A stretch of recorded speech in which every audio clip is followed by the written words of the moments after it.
बिस्मिल्लाहिर्रहमानिर्रहीम। पीएमएस में वीडियोस बना रहे हैं और आपको लगातार वीडियोस मिलती जा रही है। कोशिश हमारी यही है कि सारे के सारे सब्जेक्ट्स को कवर अप किया जाए ताकि आप आसानी से तैयारी करके अच्छे मार्क्स हासिल कर सकें।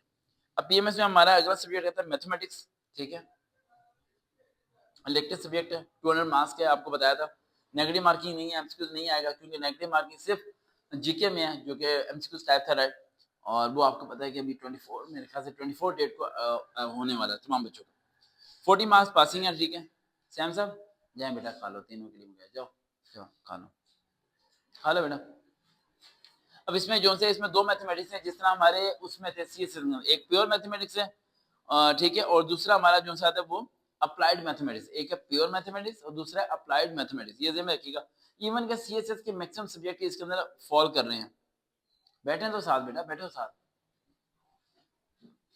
प्योर मैथमेटिक्स में कौन कौन से क्वेश्चन आ सकते हैं, रजिस्टर पेन ओपन करें और आराम से लिखें हम इन चीजों को।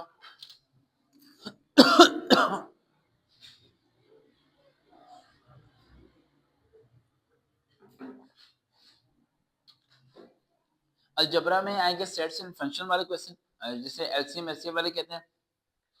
मैट्रिक्स, ये मैट्रिक्स वो नहीं दो रो दो कॉलम वाला, तीन रो तीन कॉलम वाला, जिसमें एडजॉइंट और इनवर्स लेना आना चाहिए, और एडजॉइंट लेने के बाद आपको पता है ट्रांसपोर्ट करना है।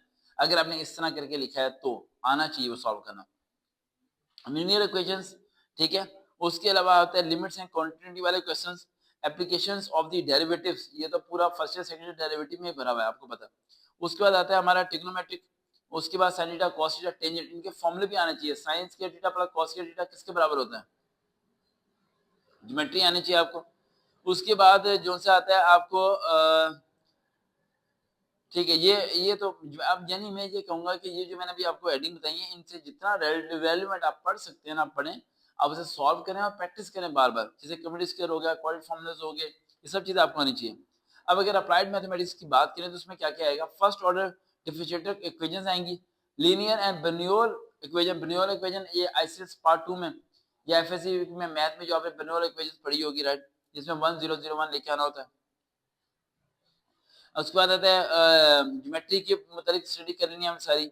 उसके बाद आपके पास दूसरे फॉर्मूले भी आपको आने चाहिए, वर्क का फॉर्मूला, पावर का फॉर्मूला, एनर्जी का फॉर्मूला, स्टैटिक्स भी इसके अंदर ही आएगी, मैथ के अंदर ही। मीन मीडियन मोड के फॉर्मूले, ग्रुप डाटा वाला, अनग्रुप डाटा वाला, सारे फॉर्मूले आपको आने चाहिए और प्रैक्टिस करने भी आना चाहिए। अब मीडियन के अंदर क्वांटिटी 1, क्वांटिटी 2, क्वांटिटी 3 तीनों पता होना चाहिए, ठीक है। क्वार्टाइल कैसे सॉल्व करना है, अब नाम तो सुनते हुए आपको समझ आ रही होगी, लेकिन अगर आपको ये नहीं आते तो आप कैंडी मैथमेटिक्स मत रखें भाई। दिमाग की दही हुई कि 200 में से 200 नंबर आना पॉसिबल है, लेकिन ये पॉसिबल नहीं है कि आप मेहनत करेंगे।